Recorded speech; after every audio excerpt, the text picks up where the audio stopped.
Welcome back to Asking for Knowledge. This is episode 12. On today's episode, we're going to talk about the price of excellence.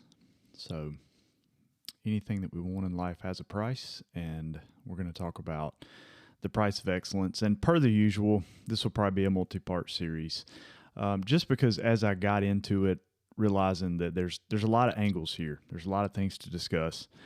And so we'll call this an intro to the price of excellence. And we'll see how it goes. If this is your first time listening, my name is Jeff Mabe. I'm the host. We have 3 different show types. So we have Asking Out Loud. That's me jumping on by myself and sharing some ideas. That's what today's episode is going to be.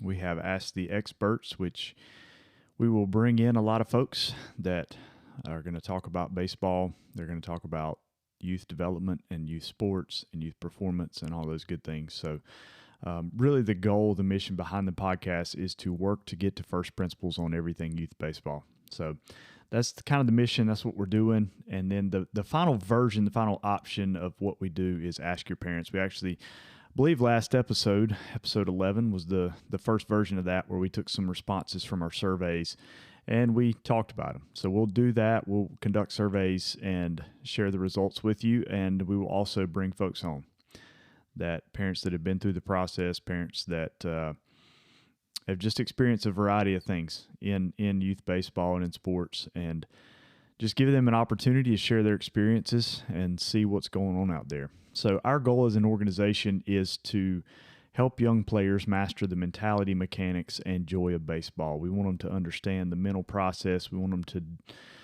have the best physical advantages, whether it be through training or workouts, and also have fun while doing it.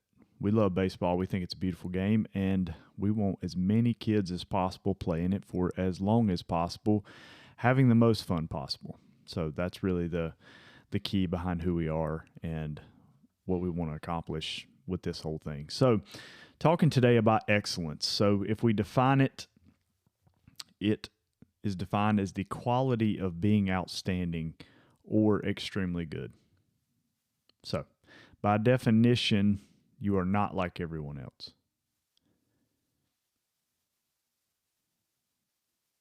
Going to run through that one again. By definition, not like everyone else, because to be excellent, you have separated yourself in some category or some area. Our context is sports, but this applies to virtually every aspect of life. And, as humans, we reward it in a lot of different ways, again, depending on how it's expressed. In athletics or athletic performance, we, talk about setting records. So we recognize those records. We make, did some the recent voting on the Hall of Fame in baseball and pro baseball. So we do it through recognition, through awards, through financial contracts, through a lot of different things. So in athletics, it's done that way. In academics, same thing. We do awards as a result of new discovery or new insights. And, the Nobel Prize, things like that, people that accomplish other things. In business, we do it in the Forbes list, or the, locally here, it would be like the Fast 40 or the Fast 50. I can't remember. There's some recognition, but we do it. We reward it. We recognize it, and we aspire to it. We admire it. We value it, all those things. And so excellence is important. And most of us want to be excellent in some way. I think that's a fair observation. People may disagree with me, but I think most people want to be excellent in some way. Now, some people want to be excellent by being not excellent, right? So these are the ones that I'm not going to try. I don't want to give the appearance of trying, or maybe they, take a negative tilt and say, I'm going to be the anti-excellence. And I would argue that even in those circumstances, they're trying to be excellent at not being excellent. So maybe it's too much of a play on words, but at any rate, I think that's what's happened. So whether it's a job, whether it's a career, I guess those could be the same thing, maybe not, but whether it's a hobby we pursue, maybe it's a role, like being a parent or a coach. I know very, very few people who kind of just go through the motions. I think most of us and most of the people that I've ever encountered want to be excellent in some way. And I think a lot of those, at least in my demographic, are probably trying to be excellent parents. I think that's pretty common. And maybe at the expense of other things. I don't know. I don't want to. Again, we never want to sound judgmental, so I don't want it to sound like I'm like, they've given up on their hopes and dreams to be the best parent they can. I don't mean it that way. I just mean that their focus, their love, their attention is really on trying to help their kids in whatever it may be. So, but point being is that I think virtually all of society is pursuing excellence in some form or fashion. Positive, negative, doesn't matter. There seems to be, humans do that. That's my observation. So I'll share with you a perspective from a man named Tim Grover. And if you've not had the pleasure of knowing who Tim Grover is, Tim Grover was a trainer for the likes of Michael Jordan, of Kobe Bryant, and a long list of other well-known, high-level, all-star, Hall of Fame type athletes. So I'm going to share his perspective on excellence and kind of how he gives an explanation, how he classifies people in different categories. So I'm going to share this, and then we'll kind of break it down. I'll give you my paraphrase, but here's how he breaks people down. So he breaks them down as coolers, closers, and cleaners. And this is in the book Relentless. So two great books, Relentless and Winning. If you get a chance, grab those, download them, get them on Audible, read them, listen to them. Really good and really strong perspective on what this really means, right? This idea of excellence and kind of separating yourself. But anyway, he breaks people down into coolers, closers, and cleaners. So think of this in terms of like good, great, and unstoppable. That's kind of the three categories here. So this is what he says. It says, you can apply these standards to any group of individuals. Just look around your team, your office, your friends, your family. Everyone has a different definition of personal success. Some people allow life circumstances to decide for them. Others decide what they want and say good enough when they get it. And then there are a select few who can't even define success because they keep raising the bar on what that means. That's the differences between coolers, closers, and cleaners. So take a quick minute, do a little bit of introspection, and think about which of these categories you fall into. And I'll paraphrase them just so as you're thinking about it, you can say, okay, where do I fall? So if you are a cooler, you kind of take the approach of like, it's fate, right? I don't have much to do with it. What happens, happens. I'll take what comes. It's kind of the idea that, I'm going to go as far as like maybe my natural talent and the breaks or the circumstances that I get will take me. So that's kind of that cooler mentality. The closer mentality is I will do a little bit or I'll do enough to achieve kind of what I want to achieve, and then that's enough. So my natural talents, I'll add work to them, but once I get to a certain level, that's good enough for me. And so they aim higher. This group aims higher than the cooler group, but kind of migrate to a cooler once they achieve a certain level of success. So you kind of go down the rung. This is my paraphrase. I don't know that Tim would say it the same way, but this is my podcast. I think Tim probably has his own. So anyway, so now on to a cleaner. Cleaners, these folks define success in such a different way than everybody else. And really, it has very little to do with the things they achieve, because in so many ways, those things are really just milestones in what would be a lifelong journey of growth and struggle and sacrifice. So really, they only are focused on what they can become, and so there's never a finish line for these folks. And again, we won't get into in this podcast, but I imagine, as I said in the beginning, I imagine in future episodes we're going to dig much deeper in this. So, because I think it's important. I think it's very important. If we talk about high performance, we got to talk about all aspects of it: the good, the bad, the ugly. And so, this particular podcast is not. We're not going to dive into the deep details about identity and pursuit and obsession and some of those things.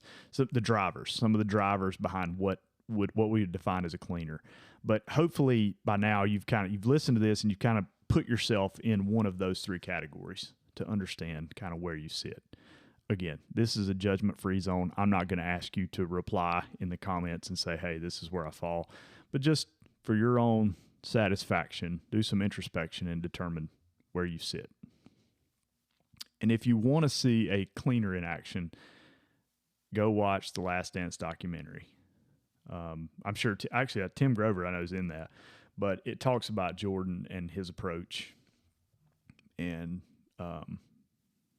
it gives a pretty good illustration of what the definition of a cleaner looks like as it relates to excellence. So here's another one similar. We got kind of a basketball theme today, so deviating from the youth baseball, but I grew up, I was a 90s kid, so the Bulls and Michael Jordan were, top of mind all the time. So anyway, forgive me if you're here for the baseball, but hopefully there's enough crossover that you can have some takeaways. But go watch that documentary. But on a different note, let's talk quickly about Kobe Bryant.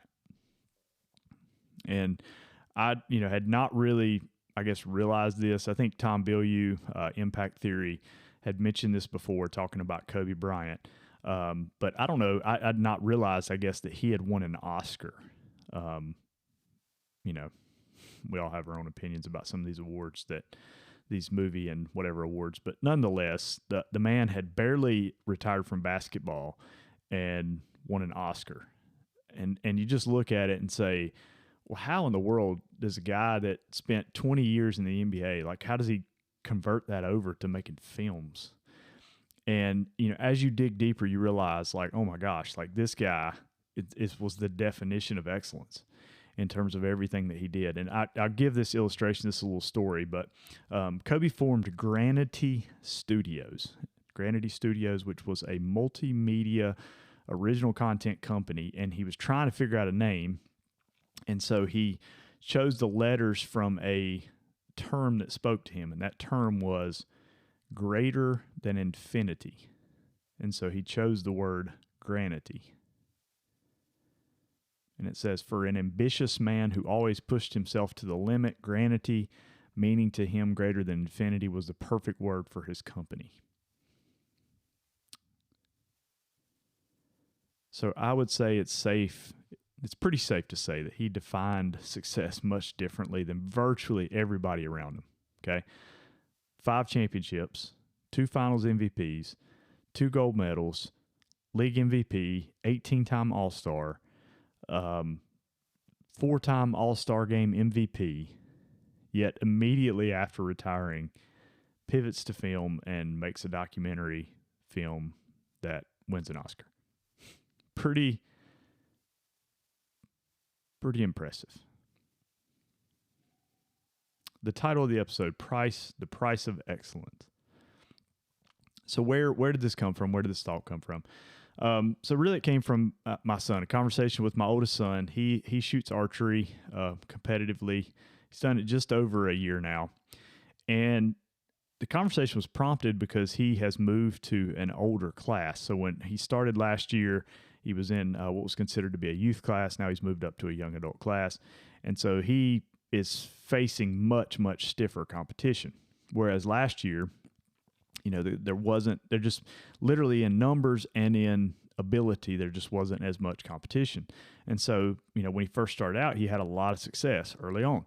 And now he's pivoted into this older class, and it's become much more difficult, much deeper talent pool, much more experienced shooters.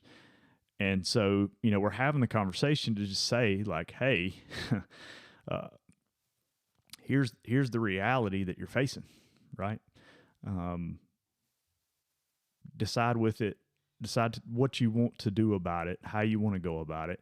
And my approach with these things has always just kind of been to talk objectively about it, right? So I don't, want to sit down with him and be like, well, if you want to win, you got to da da da da da, and make it really an identity-based discussion.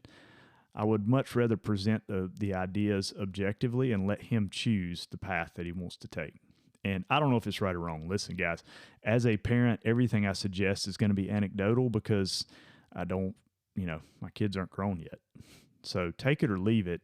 I'm just sharing my perspective and my approach. And, again, I hope it helps. I hope it, if nothing else, just prompts you to think. That's the whole purpose of the podcast, is to get people thinking about these things and having these conversations and choosing the perspective and all those good things. So anyway, I don't want to digress there, but I did want to kind of make it a point. But this is my approach.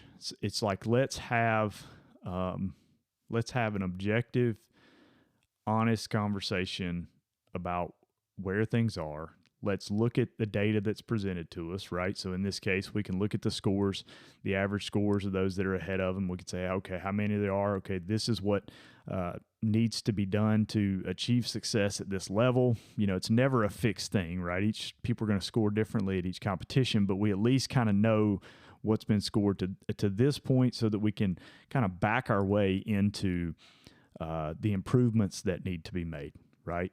All of this being predicated on the idea that he does in fact want to win, that it's important to him, that he, wants to achieve something in this particular field, right? So there's multiple things at play to try to figure this out for him.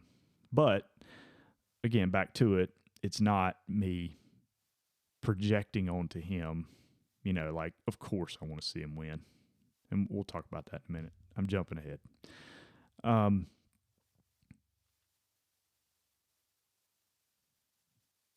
So here's the thing. Excuse me. Many times in society, we admire people who have achieved remarkable things. And so we kind of put these people on a pedestal. We look up to them. We aspire to be them. And then at the very same time, we tend to want to criticize their obsessions.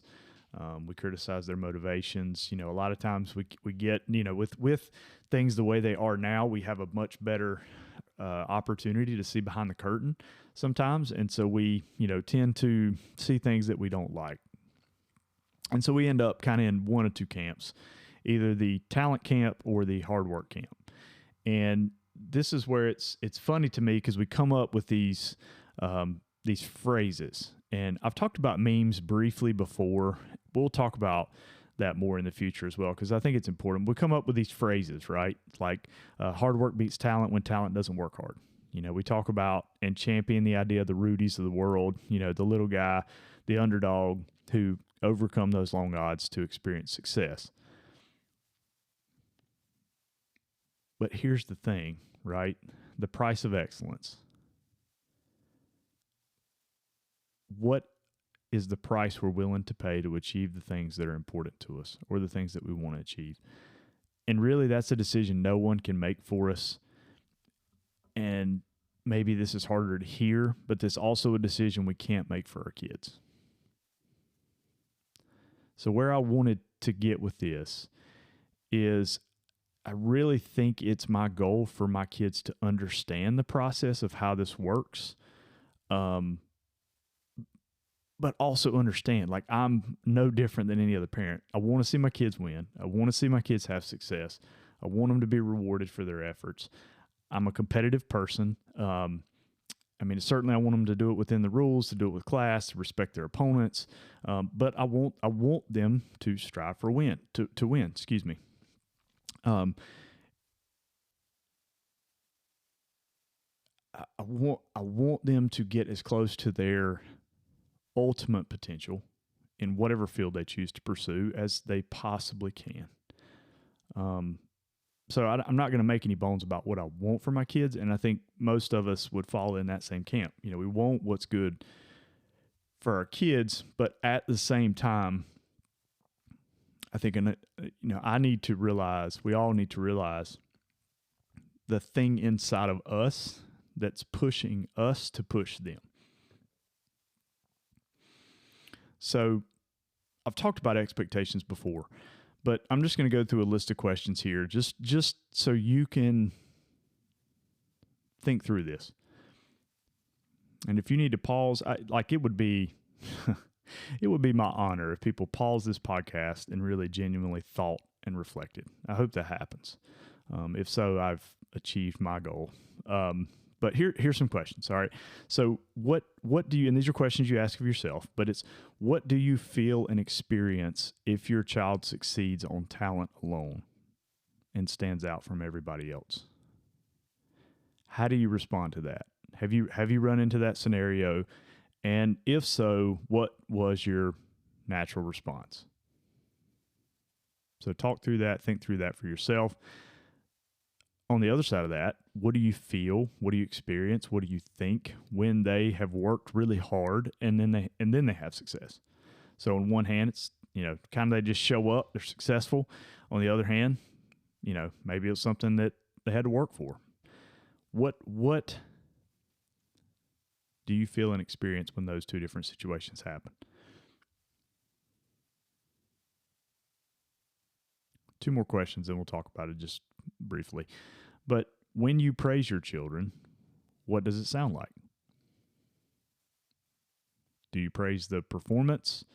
Do you praise the work? Do you praise the process that they took to get there? What does that look like?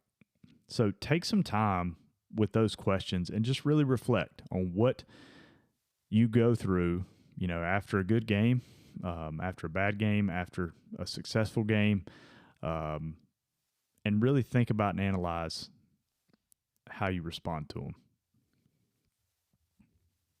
And I promise we are going somewhere. We are going somewhere. There's some great literature that we'll discuss eventually about why this matters. But for now, we got to get you thinking in terms of your responses to it. So where I'm going with that and the importance of it is that it matters in the sense of what the child takes away from the experience. So if our kid shows up on talent alone and dominates the competition, and we praise them for how well they do, in that sense, they're going to start thinking, hey, my identity, and this maybe is better served in the classroom, where, a kid naturally gravitates towards math or English or some subject where they just kind of dominate and they just show up. They don't have to work for it. And, I know this happened in my own life where, I was good at certain things and I always struggled a little bit in math. And so it just led me to believe like math was just something I was not good at. It was a fixed thing and I couldn't change it, which couldn't be further from the truth. And so just being very careful about how we talk to our kids, how we talk about process, how we talk about hard work versus talent and ability, and making sure that our response to these different scenarios, either success or failure, is kind of redirected back to a process of growth. One of the beauties of being young is that you are young, you are malleable, the future is ahead of you. And so you got a lot of, to use a sports analogy, you got a lot more shots on goal. And so, I think in today's landscape, though, where the concern comes for me is that, we're pushed into a specific sport that we may be good at starting out, but we're pushed in that direction because we feel like we're going to fall behind if we're not. And so the concern for me there is kids aren't exposed to the multitude of things, or they get pigeonholed into that one thing and it becomes all about that and those specific things versus the process. And again, I'm trying to keep this together, but that process or that pursuit of excellence. So I'll give an illustration, and I'll emphasize here that, like, I by and large operate by the idea that there aren't really solutions to things. There's just trade-offs. It's just a series of trade-offs. And so it's kind of, what are you willing to give up to, you know, do the thing that you want to do, versus like just this pursuit of one single solution. So anyway, that's how I view the world. And again, to reference Tom Bilyeu, I think he points out, he makes a great point. It's like, you can be great at anything, but you can't be great at everything. And there's just a limit on the amount of time and attention and energy you can dedicate to any one thing. And by default, to pursue one thing is to not pursue another one. So understanding that, understanding how that applies to our kids. If we go all in on baseball and all in on baseball development, you know, we are, you know, again, by default, choosing not to do it for basketball or soccer or other things, right? So just being aware of that is important. And if we still choose to make that, that's fine, right? It's not a thing. It's just we, you know, can't expect our kids to be everything for all things. So here's where I'm going with this as it relates to the price of excellence. And maybe I should have said the process of excellence. I don't know. But the emphasis was that it's cost something. And I don't know that I've done a great job today of sharing that, but here we are. All right. So let's say that instead of 6'6" and 6'8", 6'9", roughly, respectively, speaking of Jordan and Kobe, that if Jordan wasn't 6'6" and Kobe wasn't 6'8", 6'9", do you think we're revering them the same way? And my argument would be probably not in basketball. Like, I doubt it in the context of basketball, because it requires those physical measurements to achieve something, right? Being 6'6", being 6'8", 6'9", help them achieve things in basketball. But I believe they would be exceptional in some other area of their lives, because I think they understood this price of excellence and what it took to set themselves apart. They were both, ultra, ultra competitive. And so I think you would probably know them somehow, right? Maybe it's in business, maybe it's another sport. Jordan played AA baseball. Not sure about Kobe, but I believe that you would probably know those folks in some context. Maybe not as widespread, maybe not as broad, but they understood the price of excellence, and they paid it over and over and over again. And it didn't seem to matter what they accomplished. They just kept going. The definition of a cleaner in Tim Grover's example. But here's where it's important for us, and it's important for our kids, is that understanding the price allows us to transfer this process over into every area of our lives. And I wish it was as simple as a formula. I've tried to come up with one, but I'm not there yet. But we're working on it. But I wish it were that simple, right? You do this, spend this amount of time, you have these measurables, and this is where you want to go. And we can get close, right? In baseball, we can say, hey, that, average height, weight's 6'1", 200 pounds, which I think is actually accurate. And then we can say, hey, exit velocity is this, running speed is this, average is this, eyesight is this, reaction time is this, body measurement. We can do all these things, right, to help us back into it. But the most important thing is just understanding that it is a process and that there is a price that needs to be paid.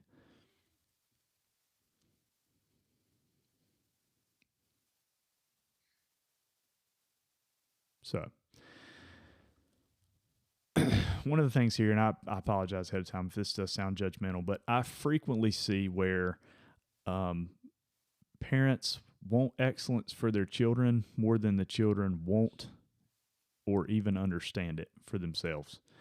And, we hear stories about Bryce Harper hitting bombs as a 10-year-old versus 12-year-olds on 12-year-old fields. We see kids on other teams who are throwing hard or hitting hard or having success in some way.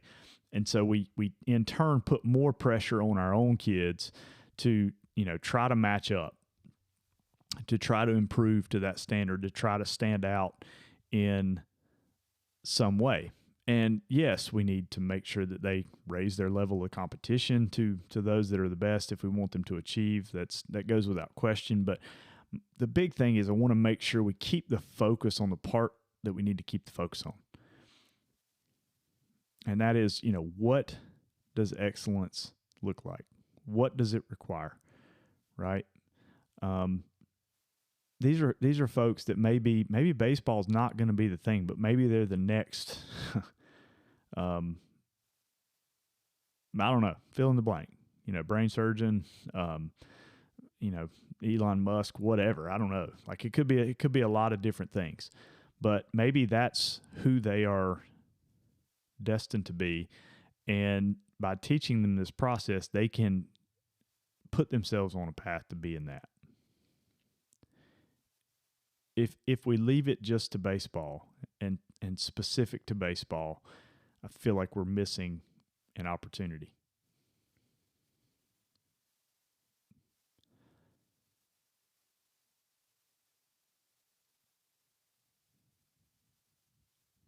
One other thing that I see many parents attempting to pay the price of excellence for their kids. Meanwhile, the kids just show up for whatever's scheduled. You got to decide what's right for your family. But I see that often where the parents want it so bad for the kid, but the kid is just like existing. And that's fine. That's fine. You got to decide for your family what's best. But, I think my perspective is like, let me just make sure they understand what's going on here. And then they can choose. They can choose what they want to do. So, read a book this week called The Sports Gene. I'm reading a book by David Epstein, and it talks about Dennis Rodman and Scottie Pippen. And Dennis Rodman was 5'9" when he graduated high school. So 6'8" Dennis Rodman was 5'9" when he graduated high school. He played a half a season and quit in high school. So he had virtually no basketball experience in high school. Similarly, Scottie Pippen was 6'1". Now, he did play basketball, but he was 6'1" when he graduated, was the team manager at University of Central Arkansas, and then grew to 6'7", I believe it was, 6'8", something like that, by the time he was a junior or senior and began to dominate. So he went from team manager to draft pick. But in both of those cases, kids that made it all the way through high school without setting themselves apart in any way, really. So you put that together, it's a famous story about Michael Jordan being cut from his high school team. You put that together with these two guys that were late developers, and then, all three end up being Hall of Famers. And that's pretty crazy, honestly, to think about. But my hope is it shows us that we better focus on process, because we don't know whether or not those growth spurts are going to come. But what we do know is other circumstances and other challenges and other things to pursue are going to come. So if we focus on those short-term results, we're not going to get where we need to go. And, if you want to see excellence in action, go read about what Dennis Rodman used to do to be a better rebounder. I mean, it was insane. Like, it just doesn't make sense. Like, who does this to be a better rebounder, right? But he knew his role. He decided he wanted to be excellent in his role, and he decided he was going to do things differently. And so he would watch, literally thousands of shots and how they went off the rim, and he would study film of his teammates shooting so he could position. I mean, it's insane. Like, it does not sound fun, but he paid the price, and he's in the Hall of Fame because of it. So understanding at some point he figured that out. He figured out what it took, and he was willing to pay it. So I'll close with this. I feel like I've gone on long today, and I hope you've gotten a lot out of this. But just 4 ideas, 4 things you can think about as you approach this, as you think about this, as you try to communicate it with your kids, in understanding what that price of excellence looks like. So first and foremost, help them understand that it is out there for all of us. And by out there, I mean achievement, I mean success, I mean separating yourself from your peers. We can take it or leave it. It's totally up to us. And at any point that we decide we want to pursue it, it's there, and we can engage ourselves in the process. There's no magical thing or mythical thing that we've got to, there's not a success fairy. There's not an excellence fairy. There's just the price that has to be paid and the process to go through it. So it's there at any point whenever you want to pursue it. And it never stops. I'm 41. I'm still chasing stuff, right? Number 2, help them understand excellence by default is not normal. It is not average. You have to think differently. You have to operate differently in the world. Expecting people to understand will be an exercise in futility. They will experience more frustration if they look at their peer group, they start down this process, or they start to pursue this. They will quickly learn that it is not normal. So talk to them about that. Doesn't mean you're better than anybody else. We're not saying that, right? It just means that if you choose to pursue excellence in any given area, you're going to have to do things that normal people don't do. That's, again, by definition, what excellence is. And so you better get ready for people to not understand you. Third, emphasize the impact of choices and how they produce outcomes. What do you want most, and what are you willing to do to get it? Choices, choices, choices. Things happen, things don't happen. Focus on the controllable. Make a decision. Move forward. Not moving you down the right path, make a different decision. It's really that simple. And then lastly, and this is the hardest one, but I would encourage you to model it as best you can. Maybe it's in your relationship.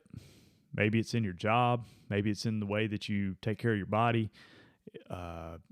Maybe it's in the way that you treat people. Maybe it's in your faith. There's a lot of different areas here. But, and I've joked about this before, but some of the moments I've laughed the hardest and also wanted to choke people is when parents would come up to me, very overweight, Mountain Dew in one hand, candy bar in the other, and tell me about how their kid had bad habits and was lazy and didn't want to do anything. If we don't model it, it is much harder for them to pick it up, and we also lose credibility when we try to have these discussions. So let's do our best to model it. Let's do our best to be that shining example for our kids as we pursue this, as we walk down this path. And again, the beauty of it is that it never ends. Until the lights go out, you have the choice of if you want to pursue it or not, or if you want to pay the price, as does your children. If you're enjoying the show, please share it. Send it to a friend. Share it on social media. If you got something out of this episode, share it with folks. We don't advertise. We're not, spending money. I don't even, I've talked about in earlier episodes, but I don't even pay to have this edited. That's why there's no video. Is we shoot it in one shot. I mute it when I need to cough or take a drink of water, and we roll on. I don't want to use resources to make this thing happen, so we do it in one swoop, and it is what it is. So our growth is going to come from you sharing it. So if you're enjoying it, please send it to somebody, either this episode or the podcast as a whole. We would love for you to do that. Make sure you follow or subscribe on the different platforms, and look for the stuff we're pushing out over social media. Lastly, participate in our surveys. Go to the surveys when we send them out. There's always one on the website you can go in and fill out, but check those out. Fill them out. Let's hear what your voice is. Let's get your perspective. Let's all learn together as we go through this process. Until next time, keep asking for knowledge.